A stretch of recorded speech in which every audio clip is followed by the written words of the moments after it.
لیکن باپ کی نسبت ماں زیادہ ذمہ دار ہے، کیونکہ ماں کا درجہ بھی زیادہ ہے، اور بچے کا زیادہ وقت ماں کے ساتھ ہی گزرتا ہے۔ اللہ سبحانہ وتعالیٰ نے ماں کو بنایا ہی ایسے ہے کہ وہ نسل انسانی کی تخلیق اور تربیت اور پرورش کا کام بہترین طریقے سے کر سکے۔ صحیح بخاری کی روایت میں آتا ہے، عورت اپنے شوہر کے گھر اور اس کے بچے کی نگران ہے، اور اس سے ان کے بارے میں پوچھا جائے گا۔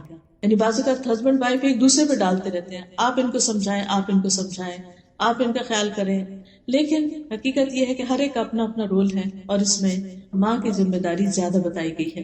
اب آپ دیکھیے کہ بچوں کی تربیت کا آغاز انسان کے بچے کی پیدائش کے بعد سے نہیں، اس سے پہلے سے ہی ہو جاتا ہے، بلکہ شادی سے پہلے جب لڑکے یا لڑکی کا انتخاب کیا جاتا ہے، اس وقت انسان صرف یہ نہ دیکھے کہ لڑکی خوبصورت ہے یا لڑکا بہت مالدار ہے یا دنیاوی اعتبار سے اسٹیٹس کیسا ہے، بلکہ یہ بھی دیکھے کہ یہ لڑکی یا لڑکا، یہ دونوں ایک دوسرے کو اس اعتبار سے بھی دیکھے۔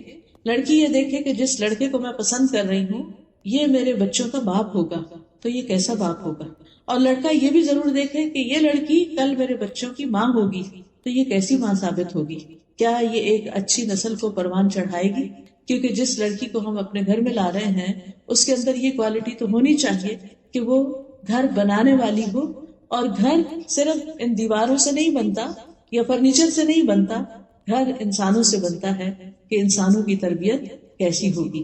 رسول اللہ صلی اللہ علیہ وسلم نے فرمایا، دنیا فائدہ اٹھانے کی چیز ہے اور دنیا کی بہترین متاع نیک عورت ہے۔ اور پھر اسی طرح ابو ہریرہ کہتے ہیں کہ رسول اللہ صلی اللہ علیہ وسلم نے فرمایا، جب ایسا شخص تمہارے پاس نکاح کا پیغام بھیجے جس کے دین اور اخلاق سے تم مطمئن ہو تو اس سے اپنی بیٹی کا نکاح کر دو، اگر ایسا نہیں کرو گے تو زمین میں فتنہ و فساد برپا ہوگا، یعنی بہت بگاڑ آئے گا۔ تو دیکھنے کی چیز، باقی چیزیں بھی ٹھیک ہے انسان دیکھے تاکہ ایک دوسرے کے ساتھ ایک کمپیٹیبلٹی ہو اور گزارا بہتر طور پر ہو، لیکن خاص طور پر دین کے بارے میں ضرور دیکھنا چاہیے۔ اور دین میں بھی ایسا نہیں کہ ہر شخص شیخ بن جائے گا اور پھر وہی دیندار ہوتا ہے اور باقی لوگ دیندار نہیں ہوتے، نہیں، دیندار ہونے سے مراد کیا ہے کہ انسان اللہ کے حقوق ادا کرتا ہو اور اس کے ساتھ ساتھ بندوں کے حقوق بھی ادا کرتا ہو۔ اللہ سبحانہ تعالیٰ کے حقوق میں کیا چیز آتی ہے؟ جسے نماز کا فریضہ، یعنی اگر لڑکی ہے تو نماز کی پابند ہو، لڑکا ہے تو بھی نماز پڑھتا ہو۔ اسی طرح اگر لڑکا کما رہا ہے تو حلال کمانے والا، کیونکہ کمائی کا اولاد کی تربیت پر بہت بڑا اثر پڑتا ہے۔ پھر اسی طرح آپ دیکھیے کہ لڑکی ہے تو اس کے بھی یعنی کہ اخلاق کیسا ہے یا شرافت کیسی ہے، اور اس کے ساتھ ساتھ اس میں بھی نماز اور پھر ساتھ حجاب، کیونکہ جس طرح مردوں کے لیے حلال کمانا، اسی طرح عورت کے لیے اس کی عزت عصمت اور اس کی شرم و حیا جو ہے اس کا لحاظ رکھنا بھی ضروری ہے۔ پھر اسی طرح یہ ہے کہ تربیت کے جب باری آتی ہے، یعنی شادی ہو گئی، آپس میں ایک دوسرے کے ساتھ اچھا سلوک ہے، حقوق العباد کی ادائیگی ہے، تو بچوں پر سب سے بڑی چیز جو اثر کرتی ہے وہ ماں باپ کا عمل ہوتا ہے، ان کا آپس کا اچھا سلوک اور تعلق ہوتا ہے۔ جس گھر میں ہسبینڈ وائف ایک دوسرے کو رسپیکٹ دیتے ہیں، ایک دوسرے سے محبت کرتے ہیں، ایک دوسرے کے ساتھ اچھے طریقے سے کمیونیکیٹ کرتے ہیں، اس گھر میں بچے ایک سکون کی فضا میں سانس لیتے ہیں، اور پھر ماں باپ سے بہت سی چیزیں بن کہے سیکھتے ہیں۔ یعنی انسان صرف کسی لیکچر سے تربیت نہیں حاصل کرتا، بلکہ عمل کی تربیت، عملی نمونہ ہونا، رول ماڈلنگ جو ہے وہ بہت اہم ہوتی ہے تربیت میں۔ اگر ہم چاہتے ہیں کہ ہمارے بچے نیک ہوں تو یہ ہمارے کہنے سے نہیں ہوگا، صرف ہمارے تھنکنگ سے نہیں ہوگا، بلکہ اس کے لیے ضروری ہے کہ ہم ان کے سامنے وہ اچھا نمونہ پیش کریں، وہ بن کے دکھائیں جو ہم ان سے چاہتے ہیں کہ وہ بنے۔ اب آپ دیکھیے کہ ہر ماں باپ کی یہ خواہش اور تمنا ہوتی ہے کہ ہمارے بچے نیک ہوں، فرما بردار ہوں، اچھے ہوں، لیکن ماں باپ کو یہ ضرور سوچنا چاہیے کہ کیا ہم اللہ کے فرما بردار ہیں؟ کیا ہم ایک اچھے انسان ہیں؟ کیا ہم اللہ کا اور بندوں کا حق دینے والے ہیں؟ اگر ہم خود نہیں کر رہے تو بچوں سے کس چیز کی ہم توقع کر سکتے؟ پھر اسی طرح آپ دیکھیے کہ اگر ہم چاہتے ہیں کہ ہمارے بچے آئندہ دین کے لیے قربانی کرنے والے ہوں تو ہمیں یہ دیکھنا ہوگا کہ ہم خود کیا قربانیاں کر رہے ہیں، ہم خود اپنے دین کے لیے کیا محنت کر رہے ہیں۔ اگر ہماری زندگی میں غفلت ہے تو وہ خود بخود بچوں میں ٹرانسفر ہوگی، وہ بھی اس کو ایزی لیں گے۔ اگر ہم خود وقت پہ نماز نہیں پڑھ رہے تو بچے کیوں پڑھیں گے؟ چاہے آپ کتنا بھی چلا کے ان کو کہیں کہ اٹھو نماز پڑھو، لیکن آپ نے خود تو پڑھی نہیں، وہ تو آپ سے پلٹ کے پوچھیں کہ آپ نے پڑھ لی، اور نہ بھی کہیں تو وہ دیکھ رہے ہیں کہ اذان ہوئی ہے، وقت ہوا ہے، اور کسی کو بھی فکر نہیں ہے، پرواہ نہیں ہے، کوئی بھی اٹھ کے نماز نہیں پڑھ رہا تو وہ کیوں پڑھیں گے؟ کیا انہوں نے کتنا ہی اچھا لیکچر سن رکھا ہو۔ حضرت عائشہ کہتی ہیں جب سے میں نے ہوش سنبھالا میں نے یہی دیکھا کہ میرے والدین اسلام پر ہیں، یعنی اسلام کی حالت میں میں نے ان کو اپنی تربیت کرتے ہوئے دیکھا۔ پھر اسی طرح بعض روایات میں یہ بھی آتا ہے کہ جو ہمارے اسلاف تھے یا نیک لوگ تھے وہ اپنے بچوں کی تربیت کے لیے اللہ کی عبادت میں زیادہ وقت لگاتے تھے، یہ سوچ کر کہ اس کا اثر ہمارے بچوں پر پڑے، ہماری اولاد پر پڑے۔ کسی نے کیا خوب کہا کہ جب بھی میں کسی سلجھے ہوئے نوجوان کو دیکھتا ہوں تو مجھے یقین ہو جاتا ہے کہ ضرور اس کا باپ صالح اور نیک آدمی تھا، جس کا عکس یا ریفلیکشن اس میں نظر آ رہا ہے۔ کیونکہ قرآن مجید میں اللہ تعالیٰ فرماتے ہیں، سورۃ الکہف ہر جمعے کو پڑھی جاتی ہے، آج بھی آپ نے پڑھی ہوگی، کان ابوہما صالحا، وہ دو بچے جن کا خزانہ زمین میں دفن تھا اور اس کے اوپر دیوار تھی، جب وہ گر گئی تو خضر علیہ السلام نے اس کو بنایا اور اس کی وجہ یہ بتائی کہ ان کا باپ نیک آدمی تھا، وہ فوت ہو گیا تو اللہ تعالیٰ یہ چاہتا تھا کہ ان بچوں کا خزانہ محفوظ رہے، اس لیے میں نے یہ دیوار بنا دی۔ خود فوت ہو چکا ہے وہ نیک آدمی اور اس کے بچے یتیم ہیں، اپنے آپ کو پوری طرح لک آفٹر نہیں کر سکتے، لیکن اللہ سبحانہ تعالیٰ ان کے فیوچر اور ان کے مال کی اور ان کے انٹرسٹ کی حفاظت کس طرح کرتے ہیں؟ اس غیبی مدد کے ذریعے ان کی دیوار بنوا دی جاتی کہ جب یہ اپنی جوانی کو پہنچے تو پھر اس مال کو استعمال کر سکے، کیونکہ نیک آدمی کو اس کی نیکی کا فائدہ اس کی اولاد کی نیکی کی شکل میں نظر آنے لگتا ہے دنیا میں، یہ دنیا میں جلد ملنے والی خوشخبری ہوتی ہے۔ اسی طرح ایک مشہور سپیکر ہیں ڈاکٹر نبیل، وہ کہتے ہیں مجھے جب نوافل کی ادائیگی میں سستی اور کاہلی ہونے لگتی ہے تو مجھے میرے بیٹے اور دنیا کی پریشانیاں یاد آتی کہ کہیں نفلوں کی ادائیگی میں میری سستی اور کاہلی میری اولاد کی پریشانیوں کا سبب نہ بن جائے، کیونکہ انسان جب نفل پڑھتا ہے، تہجد پڑھتا ہے تو پھر اپنی اولاد کے لیے دعائیں کرتا ہے، اور اگر کوئی نماز ہی نہیں پڑھتا، تہجد ہی نہیں پڑھتا تو دعا کس وقت کرے گا؟ وہ تو دعا کرتے ہوئے بھی شرمائے گا۔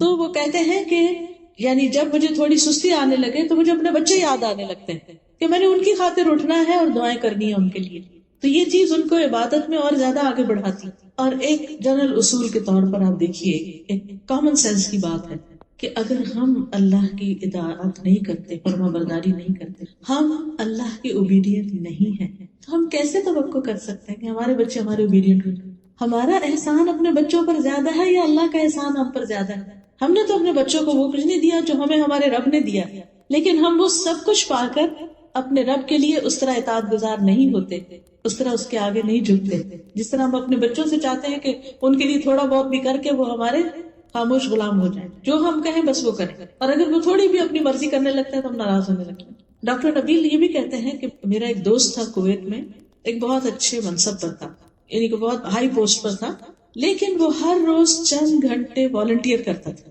فلاحی کاموں میں لگاتا تھا۔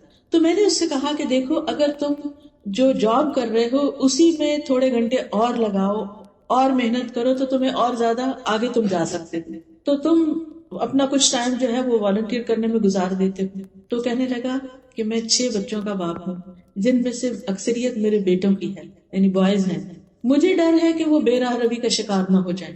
جب سے میں نے قرآن مجید میں کان ابوہما صالحا کی تفسیر پڑھی ہے کہ ان کا باپ نیک آدمی تھا، اس لیے ان بچوں کی اللہ نے کیئر کی، تو میں نے اپنی زندگی کا ایک بڑا حصہ فلاحی کاموں میں لگا دیا ہے، میں والنٹیئر کرتا ہوں، اور اس کے اثرات میں اپنے بچوں میں دیکھ رہا ہوں، کیونکہ بچے جب دیکھتے ہیں نا کہ ہمارے ماں باپ سب کی خدمت کرتے ہیں، سب کے کام آتے ہیں اور اپنا وقت لگاتے ہیں، تو پھر ان کے اندر اس چیز کی ایک قدر ہوتی ہے، ایک ڈگنیٹی ہوتی ہے۔ لیکن اگر کوئی بچہ یہ دیکھے کہ باپ بیکار پڑا سوتا ہی رہتا ہے اور کوئی کام وقت پہ نہیں کرتا، اپنی ذمہ داریاں بھی نہیں پوری کرتا، کما کے بھی نہیں لاتا، تو وہ اس کے لیے کیسا رول ماڈل ہو؟ اور وہ باپ پھر بچوں سے کیا توقع کر سکتا ہے کہ اس کے لیے کیسے بچے بنے؟ پھر اگر ہم بھی چاہتے ہیں کہ ہمارے بچے نیک ہوں، فرمانبردار ہوں، صالح ہوں، تو ہم سب کو چاہیے کہ ہم چاہے جاب کرتے ہوں، چاہے کچھ کام کرتے ہوں، چاہے ہم بزنس کرتے ہوں، کوئی کمائی کرتے ہوں، لیکن اس کے ساتھ ساتھ ہم ضرورت مند انسانوں کی مدد بھی ضرور کریں، ہم اپنے آپ کو والنٹیئر کریں، کسی بھی جگہ جو بھی ہماری اسکل ہے، اپنے علم کے ساتھ، اپنی طاقت کے ساتھ، اپنے مال کے ساتھ دوسروں کی خدمت کریں۔ حدیث میں آتا ہے اللہ اس بندے کی اس وقت تک مدد کرتا ہے جب تک بندہ کسی دوسرے بندے کی، اپنے بھائی کی مدد میں ہوتا ہے۔ آپ دوسروں کی مدد کر رہے ہیں، آپ دوسروں کی خدمت میں لگے، اللہ آپ کی مدد کرے گا اس چیز میں جہاں آپ ضرورت مند ہیں، اللہ آپ کے کام بنائے گا۔ اور میرے استاد ہمیشہ کہتے تھے کہ اگر بچہ کھانا نہ کھائے تو غریب کے بچے کو کھلاؤ، کسی یتیم کی پرورش شروع کر دو، اگر تمہارا بچہ نہیں پڑھتا تو کسی اور کے بچے کو پڑھاؤ، اس خدمت کے بدلے اللہ تمہارے بچے کو بھی اس راہ پہ لے آئے گا۔ یعنی جس چیز کی اپنے گھر میں کمی دیکھتے ہو وہ دوسروں کو دے کر حاصل کرو۔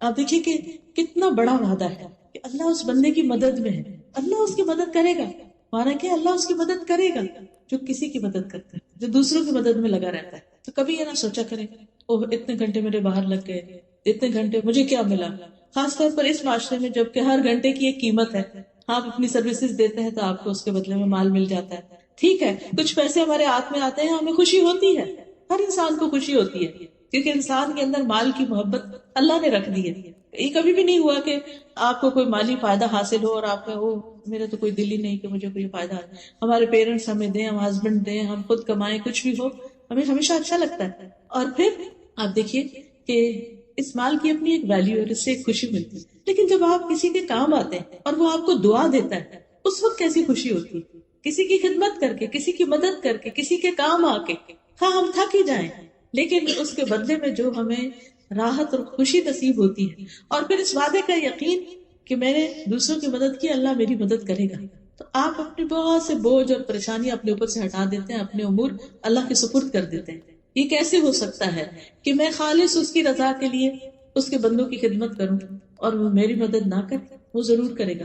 پھر اسی طرح عبداللہ بن مسعود کے بارے میں آتا ہے کہ وہ رات کو جب نوافل ادا کر رہے ہوتے تھے، تہجد پڑھ رہے ہوتے تھے، تو سامنے اپنے بچے کو سویا دیکھ کر کہا کرتے تھے من اجلک یا بنیا، تیری خاطر اے میرے بچے۔ یا بنیا کا مطلب کیا ہے؟ اے میرے بچے، تیرے روشن مستقبل کی خاطر، تیرے برائٹ فیوچر کی خاطر میں اپنی نماز میں اضافہ کر لیتا ہوں۔ ابن مسیب ایک تابعی ہے، سعید ابن مسیب، کہتے ہیں اے میرے بیٹے میں تمہاری وجہ سے نماز کو لمبا کرتا ہوں اس امید پہ کہ تمہارے بارے میں میری حفاظت کی جائے گی، یعنی تمہارے بارے میں مجھ سے جو سوال کیا جائے گا قیامت کے دن اس کے بارے میں مجھے پکڑ نہیں ہوگی۔ اور پھر اسی آیت کی تلاوت کی وَكَانَ أَبُوهُمَا صَالِحًا۔ اسی طرح ایک آدمی کا طریقہ یہ تھا کہ جب بھی اس کا کوئی بچہ اخلاقی طور پہ بگڑ جاتا، کوئی ضد کرتا، کوئی بدتمیزی کرتا، تو وہ صدقہ کرتا اور کھانا کھلاتا۔ یہ دو کام کرتا، صدقہ کرتا، کھانا کھلاتا۔ کیوں؟ کیونکہ قرآن مجید کی آیت میں آتا ہے خذ من اموالہم صدقۃ تطہرہم وتزکیہم بہا، ان کے مالوں سے صدقہ لے کر اس کے ساتھ انہیں پاک کرے گا اور انہیں صاف کرے گا۔ یعنی تم انہیں پاک کرو گے، صاف کرو گے ان کے مالوں میں سے صدقہ لے کر۔ تو گویا مال میں سے صدقہ نکالنا اور اسی طرح خاص طور پر کھانا کھلانا یہ کس نیکی میں سے ہے کہ جس کی وجہ سے انسان کا اپنا بھی تزکیہ ہوتا ہے اور اولاد بھی سدھرتی ہے، نیک بنتی ہے۔ اور وہ شخص کہتا اے اللہ یہ صدقہ میرے بیٹے کے اخلاقی تزکیے کے لیے، یہ جو میں صدقہ کر رہا ہوں یہ میں اس نیت سے کر رہا ہوں کہ میرے بیٹے کو نیک بنا دوں، پس بے شک یہ اخلاقی بے رہروی میرے لیے اس کی بیماری سے زیادہ شدید ہے۔ یعنی بچہ بیمار ہو فزیکلی وہ کم درجے کی مصیبت ہے، لیکن اگر وہ بگڑ جائے اور بے راہ ہو جائے تو وہ بہت بڑی مصیبت ہے۔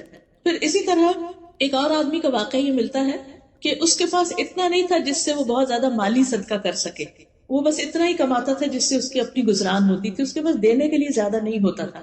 تو جب اس کا بیٹا اس کے ساتھ بدتمیزی کرتا یا اس کی بات نہیں مانتا تھا تو وہ رات کو قیام کرتے ہوئے سورۃ البقرہ پڑھتا تھا، یعنی رات کے تہجد میں سورۃ البقرہ پڑھتا اور کہتا اے اللہ یہ میرا صدقہ ہے، میرے پاس مال نہیں ہے لیکن یہ میرا صدقہ ہے، اسے تو میرے لیے قبول کر لے، یعنی مجھ سے قبول کر لے اور میرے لیے اس بیٹے کی اصلاح کر دے۔ تو کیونکہ نیک اعمال جو ہوتے ہیں یہ وسیلہ بنتے ہیں دعاؤں کی قبولیت کا، ہم نیک لوگوں کو وسیلہ بناتے ہیں، ان کی نیکی تو ان کے ساتھ ہے، ہمیں جس وسیلے کا حکم دیا گیا وہ نیک اعمال ہے کہ ہم صدقہ کریں، نماز پڑھیں، دعا کریں اور اس سے اللہ سے مدد مانگیں۔ اسی طرح ہمیں یہ یاد رکھنا چاہیے کہ ہم اپنے بچوں کی اصلاح کس طرح کریں، اس نیت کے ساتھ اللہ کی عبادت کر کے کہ یہ بچے سدھر جائیں، اور یاد رکھیں کہ ہمارے ہاتھ میں کوئی طاقت نہیں کہ ہم اپنے بچوں کو نیک بنا سکیں جب تک اللہ کی مدد نہ ہو، وہی مدد کرنے والا ہے۔ پھر اسی طرح اللہ کا تقوی اختیار کرنا،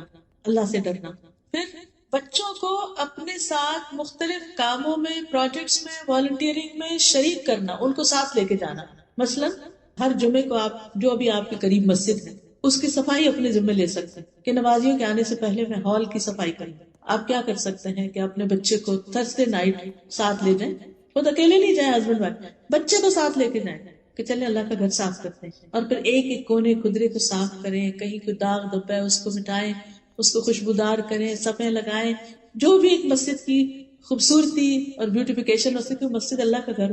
ہم اپنے گھروں کو کتنا سجاتے ہیں، اور جب ہمارے مہمان آ رہے ہوں تو ہم کیئر کرتے ہیں اور بھی سجاتے ہیں، صاف ستھرا کرتے ہیں، عام روٹین سے زیادہ کرتے ہیں. تو جمعے کے دن اللہ کے مہمان آتے ہیں. ویسے تو 5 نمازیں، لیکن آپ کو پتا ہے ہمارے یہاں 5 نمازیں کہاں اتنی فل مسجد ہوتی ہے، لیکن جمعے کے دن اتنے لوگ ہوتے ہیں کہ بعض اوقات صحیح اگر ارینجمنٹ نہ ہو تو لوگوں کو صحیح جگہ بھی نہیں ملتی. لیکن وہ صفائی کیوں نہیں ہو پاتی مسجدوں کی، وہ ایک چیئرفل ماحول کیوں نہیں ہوتا بعض اوقات؟ صرف اس لیے نہیں ہوتا کہ ان کے پاس والنٹیئر نہیں ہوتے. تو آپ ان سے بات کر کے کہ آپ مجھے یہ خدمت دیں. آپ کو معلوم ہے کہ الحمدللہ جیسے الہدا میں ویکینڈ میں کلاس ہوتی ہے، ابھی نئی سورۃ البقرہ شروع ہوئی ہے، اور ماشاءاللہ اس میں 400-500 لوگ ہیں، اور ہر ہفتے ان کے لیے بینچز لگانا اور چیئرز لگانا اور ہال کی سیٹنگ ٹھیک ٹھاک کام ہے. آپ کو معلوم ہے کہ کچھ سسٹرز ہیں، 2 سسٹرز، وہ پچھلے 5 سال یہ خدمت کرتی رہی ہیں. میں نے آج تک نہیں دیکھا ان کو کہ وہ کون ہے. مجھے ریسنٹلی بتایا گیا کہ وہ ارلی مارننگ آتی ہیں کلاس سے پہلے اور آ کر سارے بینچز لگاتی ہیں خاموشی. ان کے بچے بھی ساتھ ہوتے ہیں. وہ بغیر ناشتے کے نماز پڑھتے ہی بس گھر سے نکل آتے ہیں، کیونکہ اتنے سارے بینچز کہاں سے نکال کے وہ پورے ہال میں لگانے ہیں اور پھر ساری سیٹنگ کرنی ہے. اور پھر جب ساری سیٹنگ ہو جاتی ہے تو پھر کلاس سے پہلے بچوں کو ٹم ہارٹن پہ لے جا کے ان کو تھوڑا کھلا پلا کے پھر واپس آ کے کلاس ہے. یہ والنٹیئرنگ ہے. اور وہ بچے مسلسل دیکھ رہے ہیں کہ ہر ہفتے ہماری ماں اور ان کی دوست مل کے مسجد ٹھیک کرتے ہیں. کیا ماں کی یہ نیکی بچوں میں ٹرانسفر نہیں ہوگی؟ کیا انہیں یہ طریقہ نہیں آئے گا؟ آپ بھی کہیں نہ کہیں کوئی اسلامک سینٹر ہو، کوئی جگہ، اس کو اپنا سمجھیں اور اس میں والنٹیئر کریں.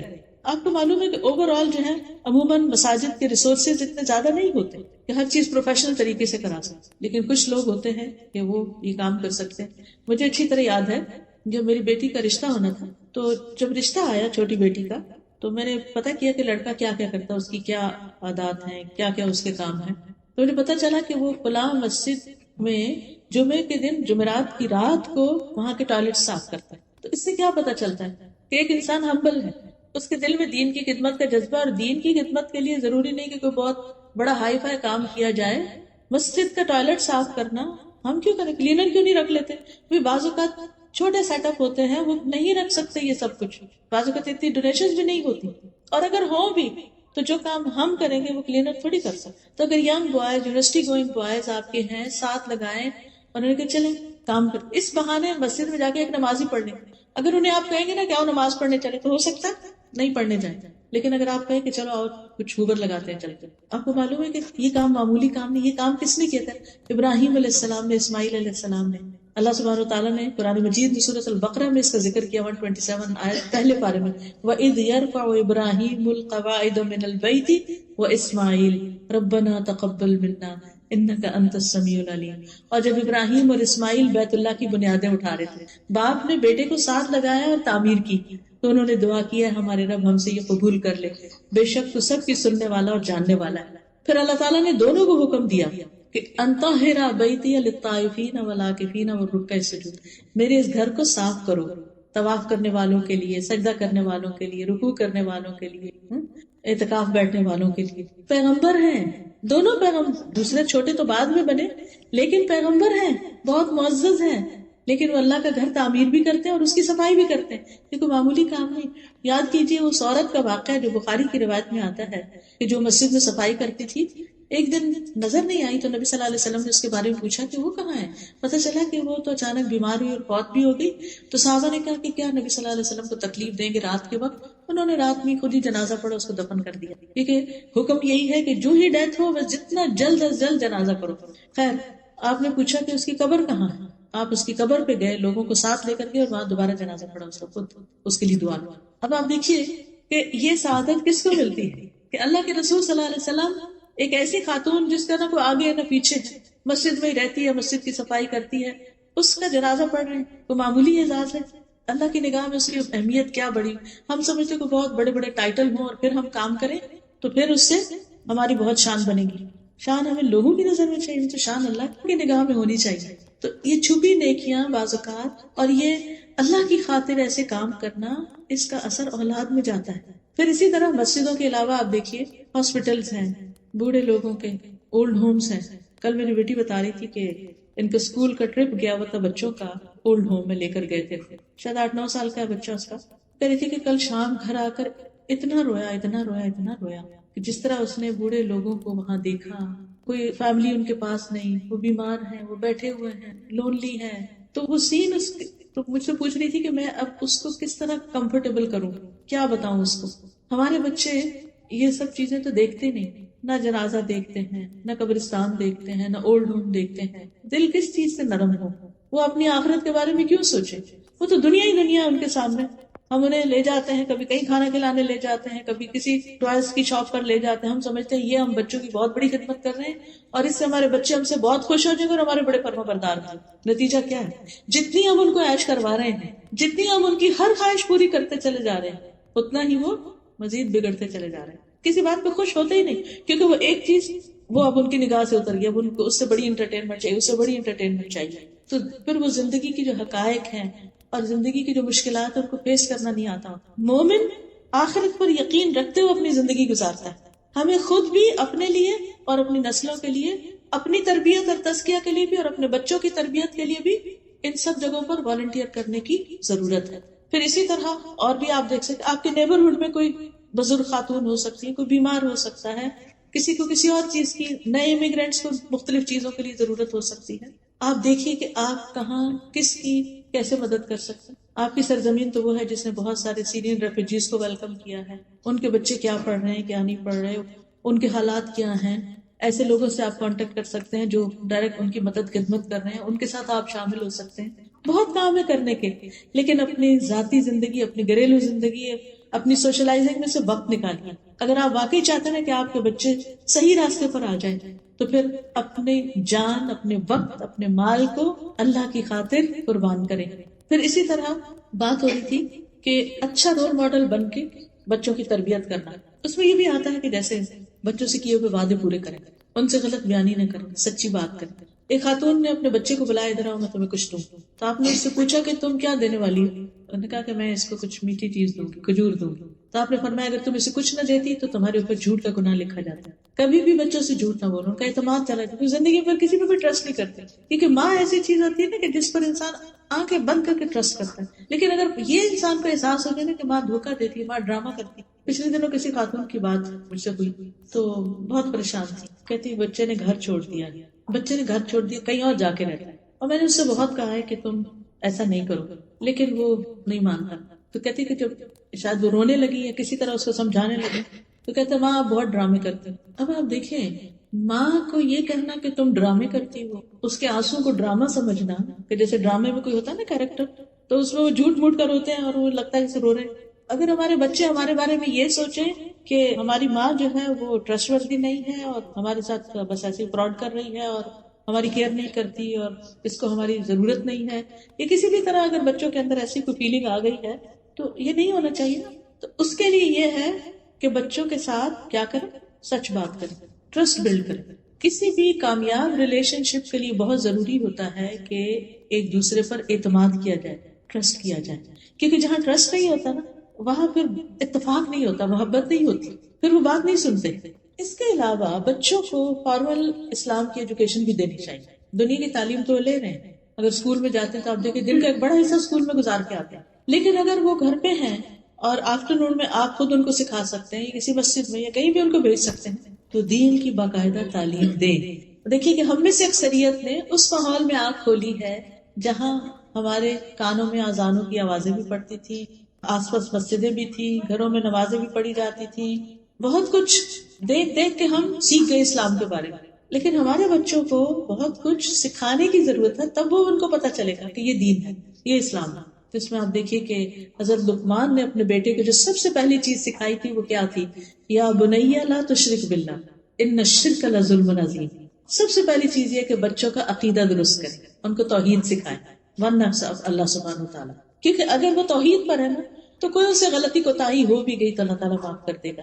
لیکن اگر شرک میں انہوں نے زندگی بسر کی تو شرک تو بہت بڑا ظلم ہے. شرک کا گناہ کبھی معاف نہیں ہوگا جب تک کہ اس سے توبہ نہ کرے. تو لا الہ الا اللہ کا معنی سکھانا بہت ضروری. وہ کیسے؟ عبداللہ بن عباس کہتے ہیں کہ ایک دن میں نبی صلی اللہ علیہ وسلم کے پیچھے سوار تھا تو آپ نے فرمایا اے لڑکے میں تجھے چند کلمات سکھا رہا ہوں. اللہ کے احکام کی حفاظت کرو اللہ تمہاری حفاظت کرے گا. اللہ کی حفاظت کرو یعنی اللہ کے احکامات کی تم اسے اپنے سامنے پاؤ گے. جب مانگو اللہ سے مانگو. یہ ہے توحید کہ جب مانگو اللہ سے مانگو. اس لیے بچوں کو کوئی بھی چیز ضرورت ہو تو آپ اسے کہ اچھا اللہ سے دعا کرو اور پھر آپ اس کو ہیلپ کریں لیکن اسے اپنے سے نہیں جوڑیں اللہ سے جوڑیں. پھر جب مدد چاہو اللہ سے مدد مانگو. امتحان میں مدد چاہیے بزنس میں جاب میں کسی بھی چیز میں اللہ سے مدد مانگو. جان رکھو اگر ساری دنیا مل کر تمہیں کوئی نفع پہنچانا چاہے تو تمہیں کچھ نفع نہیں دے سکتی کچھ فائدہ نہیں دے سکتی سوائے اس کے جو اللہ نے تمہارے لیے لکھ دیا. اور اگر سارے مل کر تمہیں کوئی نقصان دینا چاہے تو تمہیں کچھ نقصان نہیں دے سکتے سوائے اس کے جو اللہ نے لکھ دیا. قلم اٹھا لیے گئے صحیح پہ خشک ہو گئے. تو اس سے کیا پتہ چلتا ہے کہ بچوں کو بچپن سے ہی بتا دینا چاہیے کہ اصل فائدہ اور نقصان اللہ کے ہاتھ میں. کوئی تمہارا کچھ نہیں بگاڑ سکتا تاکہ ان کے اندر ایک بہادری ہو. اور پھر یہ سکھاؤ کہ جو کچھ چاہیے اللہ کی طرف رجوع کرو. یہ ہے توحید. آپ کو معلوم ہے کہ حضرت یعقوب علیہ السلام کی جب وفات ہوئی تو وفات سے پہلے وہ اپنے بچوں کو جو وصیت کر رہے تھے اس کے بارے میں قرآن میں آتا ہے ام کنتم شہداء اذ حضر یعقوب الموت اذ قال لبنیہ ما تعبدون من بعدی قالوا نعبد الہک والہ آبائک ابراہیم واسماعیل واسحاق الہا واحدا ونحن لہ مسلمون. کیا تم موجود تھے اس وقت جب یعقوب کو موت آئی جب اس نے اپنے بیٹوں سے کہا میرے بعد کس کی عبادت کرو گے؟ پیغمبر ہے اللہ کے یعقوب علیہ السلام جن کے بیٹے یوسف علیہ السلام نہیں اور باقی بھائی تو آپ کو معلوم ہے وہ قصہ. تو ان کو وہ جوان بیٹے تھے بڑے تھے سمجھدار تھے ان کو کہہ رہے ہیں کہ میرے بعد تم کس کی عبادت کرو گے یہ بتاؤ. حالانکہ وہ اسلام پر تھے. آج آپ دیکھیں آپ کے بچے جس ماحول میں رہ رہے ہیں کیا یہ میک شور کرنا جاننا ضروری نہیں کہ ہمارے بعد ہمارے بچے ہماری نسل اسلام پر ہوں؟ تو ان سے پوچھنا چاہیے کہ ہمارے بعد تم کس ریلیجن کو فالو کرو گے کس دین پر ہوگے تم؟ تو انہوں نے کہا ہم آپ کے الہ یعنی اللہ کی عبادت کریں گے جو آپ کا الہ ہے آپ کے باپ دادا کا ابراہیم کا اسماعیل اور اسحاق علیہ السلام کا الہ واحدہ ونحن لہ مسلمون اور ہم سب اسی کے مسلمان فرمانبردار. اس سے کیا پتہ چلتا ہے کہ پیغمبروں نے اپنی اولاد کو ایک الہ کی عبادت کی تعلیم دی اور مرتے دم تک اس کی فکر کی. پھر ان کے اندر اللہ کا ڈر پیدا کیا جائے. لوگوں کا ڈر نہیں پیدا کریں اس سے بزدلی آتی اللہ کا ڈر اس سے قوت آتی. حضرت لقمان ہی کے بارے میں جو ابھی آیات پڑھی گئی انہوں نے کہا تھا یا بنیا اے میرے چھوٹے بچے بے شک اگر کوئی چیز رائی کے دانے برابر ہی کیوں نہ آسمان میں ہو چٹان میں ہو یا آسمانوں یا زمین میں اللہ اس کو لے آئے گا. بے شک اللہ بڑا باریک بین پوری خبر رکھنے والا. تو اللہ سبحانہ تعالیٰ کے ناموں اور صفات کا علم دے بچوں کو کہ اللہ کون ہے اللہ کی پہچان دے پھر آخرت کا تصور دے ان کو. یاد ہوگا آپ کو کہ نبی صلی اللہ علیہ وسلم نے جب ابتدائی دعوت دی تھی اسلام کی تو آپ نے اپنے خاندان والوں کو دعوت پہ بلایا تھا. تو اس وقت سب سے خطاب کر کے کیا کہا تھا کچھ یاد ہے آپ کو کہ جب آپ نے اپنے خاندان والوں کو دعوت پر بلایا تھا تو اس وقت کیا کہا تھا وَأَنذِرْ عَشِيرَتَكَ الْأَقْرَبِينَ اپنے قریبی رشتہ داروں کو خبردار کرو. آپ نے ایک ایک کر کے سب کے نام لیے تھے. پھر خواتین میں سے پھپھی کا نام لیا اور اپنی بیٹی کا نام لے کے کہا اے فاطمہ بنت محمد صلی اللہ علیہ وسلم اپنے آپ کو جہنم کی آگ سے بچاؤ. میں اللہ کی طرف سے تمہارے لیے کسی چیز کا اختیار نہیں رکھتا. تم لوگوں سے رشتہ ہے میں اسی طرح جوڑتا رہوں گا جس طرح جوڑنا چاہیے لیکن اللہ کے ہاں رشتے ختم ہو جائیں گے تمہیں میں نہیں بچا سکتا. تو آخرت کی فکر ڈالی اپنی بیٹی کے اندر کہ اپنے لیے خود کچھ کرو. پھر اللہ تعالیٰ سارے اہل ایمان کو حکم دیتا ہے یا ایھا الذین آمنوا قوا انفسکم واہلیکم نارا اے ایمان والو اپنے آپ کو گھر والوں کو آگ سے بچاؤ. اور اس کے لیے پہلا قدم توحید اور دوسری چیز عبادات میں نمازوں کی پابندی. 7 سال کا بچہ ہو جائے تو نماز شروع کرا دیں. ایک نماز سے شروع کرے پھر 2 3 4 5 جب تک 10 سال کا 5 کی عادت پڑ جائے اور پھر مسجد کی عادت پڑ جائے صبح وقت پہ جاگنے کی عادت پڑ جائے اور پھر سنتوں اور نوافل کی. کیونکہ بعض اوقات بچوں کو ہم فرض پہ لگاتے ہیں ساری زندگی پھر فرض پر ہی رہتے ہیں. یہ بڑی مشکل ہو جاتی ہے انہیں سنت پڑھنی مشکل ہو جاتی ہے. تو بچپن 10 سال کی عمر میں پھر تھوڑی تھوڑی سنتیں بھی ساتھ شروع کرا دیں کیونکہ بڑے ہو کے عادتیں توڑنا بڑی مشکل ہو جاتی ہے. پھر اسی طرح روزے رکھ پانا. ربیہ کہتی ہیں کہ ہم عاشورہ کا روزہ خود بھی رکھتے ہیں بچوں کو بھی رکھواتے اور جب مسجد جاتے تو ان کے لیے اون کا کھلونا بناتے. جب کوئی افطار کے قریب کھانے کے لیے روتا تو ہم اس کو کھلونا دے دیتے کہ کھیلو دل بہلاؤ روزہ رکھو. یعنی چھوٹے بچوں کو بھی روزہ پورا کرواتے. بچوں کو حج عمرے پہ لے کے جانا بعض اوقات ہم ہالیڈیز پہ ادھر جا رہے ہیں ادھر جا رہے ہیں، لیکن اللہ کے گھر لے جانے سے بہت فرق پڑتا ہے، ایمان تازہ ہوتا ہے، ان کے اندر یقین پیدا ہوتا ہے، وہ جو شک والی کیفیت ہے نا وہ دور ہوتی ہے. اس گھر کے اندر اللہ نے ہدایت کا سامان رکھا ہے، روشن نشانیاں رکھی ہیں. تو بچوں کو بھی کہہ سکتے ہیں، خود بھی کہ چلے سب مل کے پیسے جمع کرتے ہیں اور ہم عمرے پہ یا حج پہ جائیں گے، کیونکہ صحابہ جو تھے وہ اپنے بچوں کو بھی ساتھ لے جاتے تھے حج پہ. پھر قرآن سکھائیں، قرآن کی تعلیم دیں، صرف ناظرہ اور حفظ نہیں، قرآن کو سمجھنے کی بھی، سمجھ کر پڑھیں. کسی کا کہنا ہے اپنے بچے کو قرآن سکھا دو، قرآن اسے سب کچھ سکھا دے گا. یعنی جو تم اسے نہیں نہ سکھا سکتے، تربیت نہیں کر سکتے، یہ کرو یہ نہ کرو، تو اگر تم اسے قرآن سکھا دو تو اسے سب باتیں خود ہی پتہ چل جائیں گی، تو تمہارا بہت کام کم ہو جائے گا. نہیں تم ایک کام کر لو، باقی کام وہ کرے گا. اسی طرح نبی صلی اللہ علیہ وسلم کی سیرت، احادیث اور دعائیں، خاص طور پر حفاظت کی دعائیں، صبح شام کی دعائیں، تاکہ بچے ہر طرح کے شر سے محفوظ رہیں. جب چھوٹے ہوتے ہیں تو مائیں خود پڑھ پڑھ کے دم کرتی رہتی ہے، لیکن جب بڑے ہو جاتے ہیں پھر کوئی بھی نہیں پڑھتا، تو یا مائیں دور سے پڑھ رہی ہوتی ہے، نہیں ان کو سکھاتے وہ خود پڑھیں اپنے اوپر.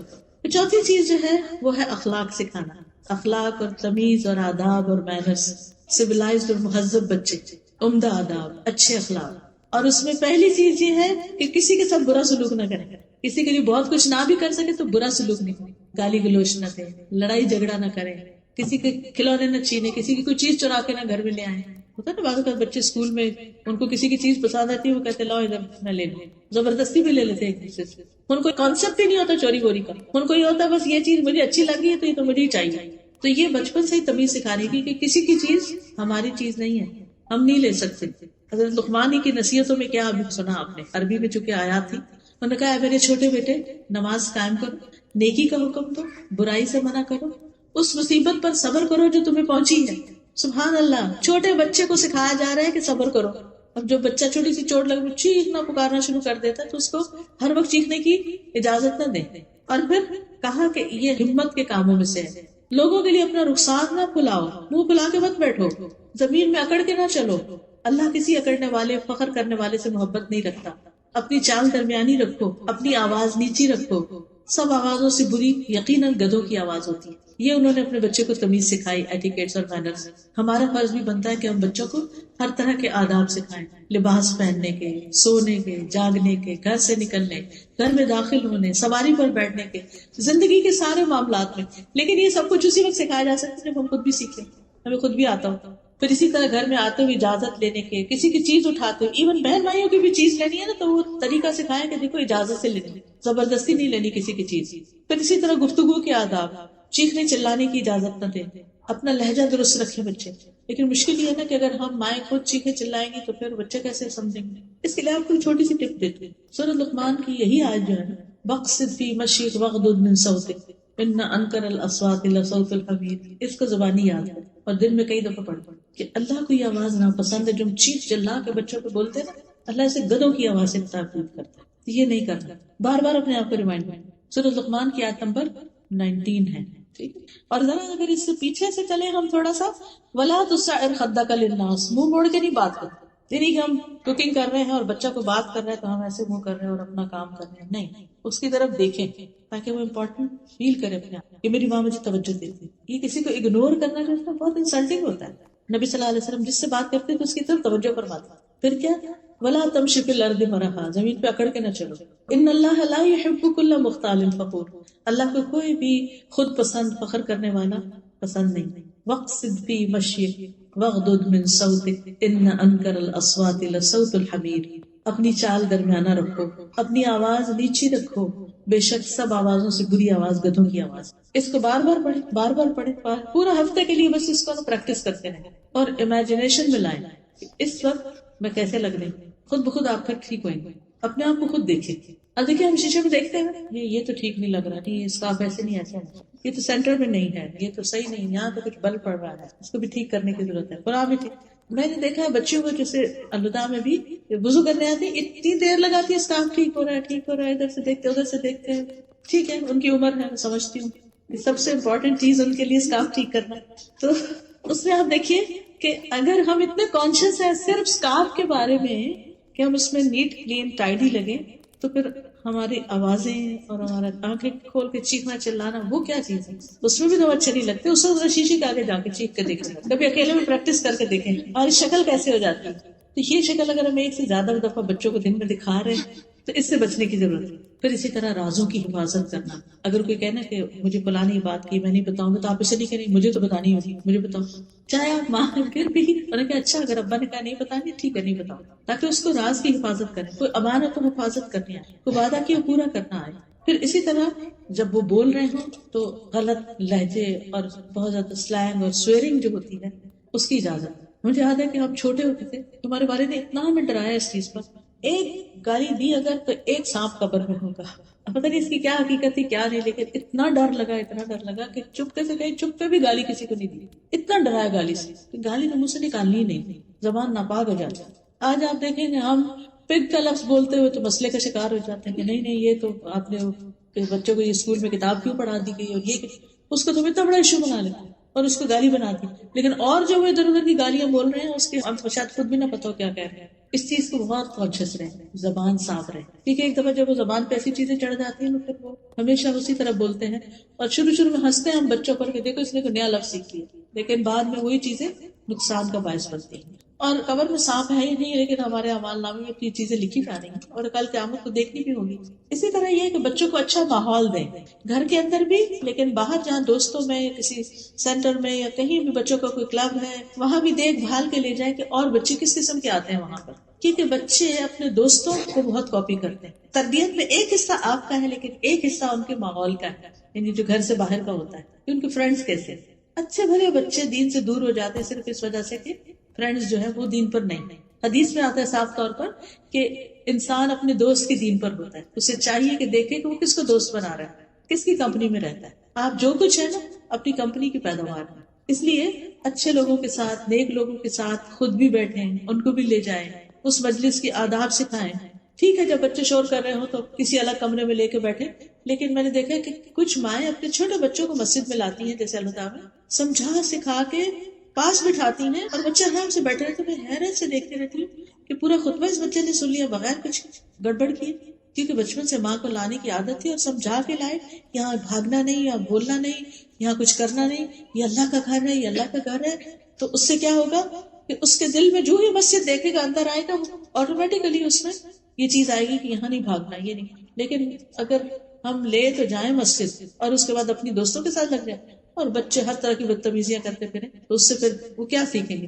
تو پہلے سے ذہن بنا کے لائیں ہم اللہ کے گھر جا رہے ہیں, جیسے ہم کسی دوست کے گھر جاتے ہیں, ہم فلاں آنٹی کے گھر جا رہے ہیں, فلاں جگہ جا رہے ہیں, ہم مال جا رہے ہیں, ہم فلاں کھیلنے جا رہے ہیں. لیکن جب مسجد آئے تو ہم مسجد جا رہے ہیں اور مسجد میں جا کے ہم یہ کریں گے وہاں, اور اس کے لیے موٹیویٹ کریں گے کتنا اجر اور کتنا ثواب ہے. پھر اسی طرح لوگوں کی خدمت کی عادت اگر بچپن سے ہی ہو جائے تو بہت اچھی, اور اس میں ظاہر ہے کہ پھر رول ماڈل تو آپ ہی ہوگے. گھر میں اگر آپ کی ساس ہیں, بڑی امی ہیں, تو ان کے پاس ڈیلی بیٹھنا, وقت نکالنا, ان کی تھوڑی خدمت کرنا اور بچوں کو ساتھ لگانا کہ اچھا چلو تم بھی لگو, چلو میں ان کے پاؤں دبا رہی ہوں تم ہاتھ دباؤ, تو تھوڑی دیر دبائیں گے پھر بھاگ جائیں گے, بور ہو جائیں گے, پھر آئیں گے, پھر لیکن کرتے کرتے کرتے ان کو عادت ہو جائے گی. حضرت انس کہتے ہیں کہ جب نبی صلی اللہ علیہ وسلم مدینہ آئے تو میری عمر 10 سال تھی. میری مائیں, نانی, خالہ وغیرہ مجھے نبی صلی اللہ علیہ وسلم کی خدمت کی مسلسل تاکید کرتی تھی اور میں نے آپ کی 10 سال خدمت کی. حضرت انس آپ کے ساتھ رہے.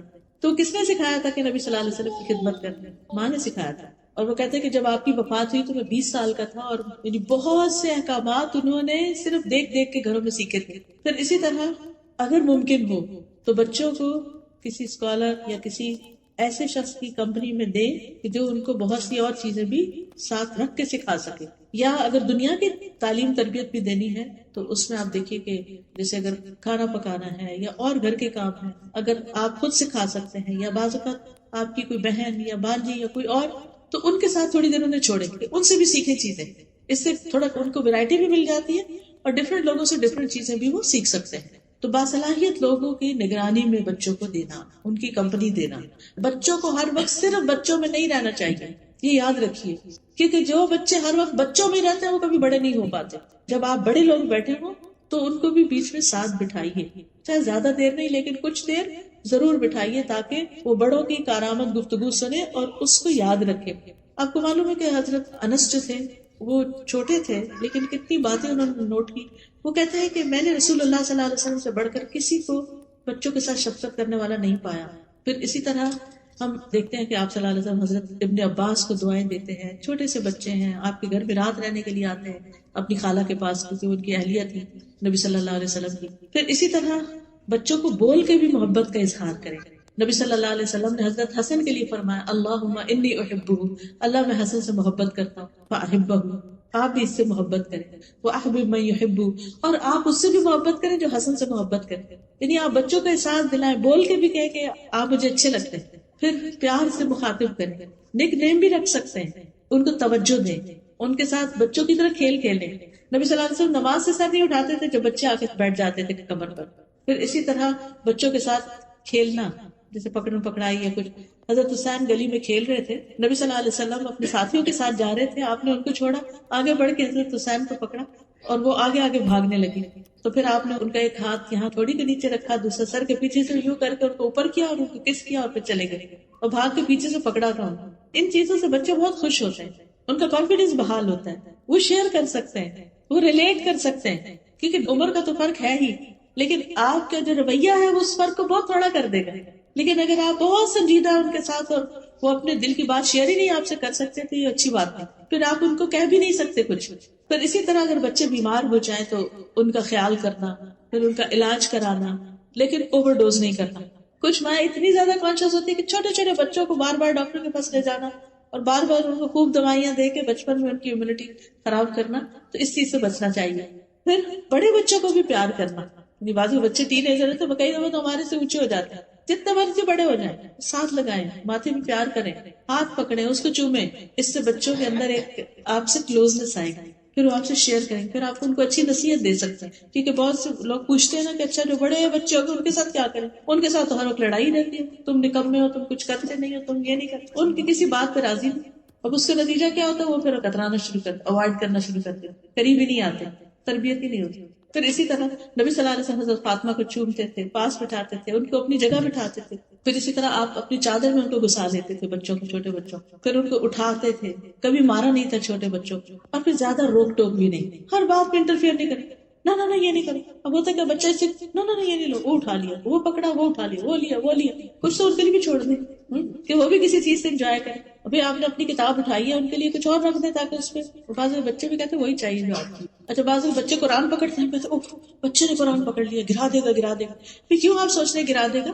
آپ نیچے ہاتھ رکھ لیں, اگر چھوٹا بچہ ہے, یا کسی بھی طرح نظر رکھیں, اور اگر بچہ آگے پیچھے کرے تو خود قرآن لے کے چومے, اس کو سینے سے لگایا کہ اللہ کی کتاب ہے, نیچے نہیں رکھنا, تو نیکسٹ ٹائم کیئر کرے گا. لیکن یہ تو نہیں کہ بچہ قرآن کو ہاتھ ہی نہ لگانے دیں, اور جب وہ بچہ بڑا ہوگا اور آپ کہیں گے یہ لو قرآن, تو وہ کہے گا اب میں ہاتھ نہیں لگاتا اس, کیونکہ ہر دفعہ اس نے ہاتھ لگایا اور آپ نے کھینچ لیا اسے, ہر دفعہ نماز پہ آپ پہ چڑھا اور آپ نے پیچھے کر دیا. وہ کیوں نماز اور قرآن سے محبت کرے گا؟ جن چیزوں کی دین میں رخصت ہے, اجازت ہے, اتنا تو ان کو کرنے دیں. اور پھر یہ آخری بات ہے کہ بچوں کے لیے خوب دعائیں کریں, کیونکہ صرف ہماری کوششیں کافی نہیں ہیں, دعائیں بہت ضروری ہیں. نبی صلی اللہ علیہ وسلم نے فرمایا 3 طرح کے لوگوں کی دعائیں قبول ہوتی ہیں, مظلوم کی دعا, مسافر کی دعا, اور والد کی اپنی اولاد کے لیے دعا. باپ بچوں کے لیے دعا کرے. آپ اپنے بارے میں کہتے تھے میں اپنے باپ ابراہیم کی دعا ہوں. انہوں نے دعا کی تھی نا کہ اللہ ایک پیغمبر بھیج اس میں سے, اور جو ان پہ تلاوت کرے اور کتاب اور سنت حکمت کی تعلیم دے. تو آپ کو اس بات پر خوشی تھی کہ ابراہیم علیہ السلام نے میرے لیے دعا مانگی تو میں پیدا ہوا اور میں نبی بن کے آیا. تو آپ اپنے بچوں کے لیے دعا میں اللہ ان کو ایسا بنا دے, ایسا بنا دے, ایسا بنا دے, جو بھی آپ کے ڈریمز ہیں, جو بھی خواب ہیں, اور ان کے سامنے بھی بولا کرے. اور کبھی بچوں کو بد دعا نہ دیں, غصے میں آ کے بد دعا نہیں, کیونکہ ہوتا کیا اس سے اگر قبول ہو گئی تو کون روئے گا. اور نیک اولاد کے لیے دعائیں, صالح اولاد کی دعاؤں کا ایک چھوٹا سا کارڈ ہے, اگر وہ ہو تو انسان کسی وقت دن میں ایک دفعہ پڑھ لے بچوں کے لیے, جس میں رب ہب لی من الصالحین, رب ہب لی من لدنک ذریۃ طیبہ انک سمیع الدعاء, ربنا هب لنا من ازواجنا وذرياتنا قرة اعین واجعلنا للمتقین اماما, ربنا واجعلنا مسلمین لک ومن ذریتنا امة مسلمة لک وارنا مناسکنا وتب علینا انک انت التواب الرحیم. رب اوزعنی ان اشکر نعمتک التي انعمت علی وعلی والدی وان اعمل صالحا ترضاه واصلح لی فی ذریتی انی تبت الیک وانی من المسلمین. ہر روز معمول بنا لیں کہ صبح میں یا رات میں ایک دفعہ ماں باپ کے لیے, ہسبینڈ کے لیے, بچوں کے لیے ضرور دعا کرتے ہیں, کیونکہ ہماری خوشیاں ان کے گرد گھومتی ہیں. یہ نیک ہوں گے تو ہمیں خوشی ہوگی. پھر رب اجعلنی مقیم الصلاۃ ومن ذریتی ربنا وتقبل دعاء. پھر وجنبنی وبنی ان نعبد الاصنام, اور پھر اللہم انی اعوذ بک من جہر السوء ومن زوج تشیبنی قبل المشیب ومن ولد یکون علی ربا، اے اللہ میں تیری پناہ طلب کرتا ہوں برے پڑوسی سے، ایسی بیوی سے جو مجھے بڑھاپے سے پہلے بوڑھا کر دے، یا ایسے شوہر سے، اور ایسی اولاد سے جو میرا آقا بن بیٹھے، یعنی اولاد ہماری ہمیں کنٹرول کرنا شروع کر دے، ایسے مال سے جو میرے لیے عذاب بنے، ایسے چال باز دوست سے جس کی آنکھیں مجھے دیکھ رہی اور جس کا دل میری نگرانی کرتا، اگر وہ کوئی نیکی کی بات دیکھے تو اسے دبا دے اور اگر برائی دیکھے تو لوگوں کو پھیلا دے اسے۔ پھر بچوں کے نیک سلوک کے بدلے دعا دینا، اور اگر وہ کوئی بدتمیزی شرارت بھی کرے تو بھی دعا دے، بس دعا نہ دے۔ اور پھر والدین کے بچے کام خراب کریں نا تو ماں باپ کے لیے دعا کرنی شروع کر دیں، بچے نافرمانی کریں، یا اللہ میرے ماں باپ پہ رحم فرما، رب ارحمہما کما ربیانی صغیرا۔ آپ اپنے والدین کے ساتھ اچھے ہوں گے تو آپ کے بچے آپ کے ساتھ اچھے ہوں گے۔ پھر اسی طرح ان کی مال اولاد جان اس میں برکت کی دعائیں کیا کریں، ان کے رزق میں برکت کی دعا ابراہیم علیہ السلام نے دعا کی تھی نا اپنے بچوں کے لیے کہ اللہ ان کو پھلوں میں سے رزق دے، حالانکہ مکہ میں کچھ نہیں اگتا تھا۔ اور پھر جب دوبارہ گئے تھے حضرت اسماعیل کی شادی کے بعد تو انہوں نے پوچھا کہ کیا کھاتے ہو، تو انہوں نے کہا گوشت پانی، تو انہوں نے کہا کہ اللہ ان کی گوشت اور پانی میں برکت نازل فرماتے، اپنے بچوں کو دعا دی ان کے رزق میں۔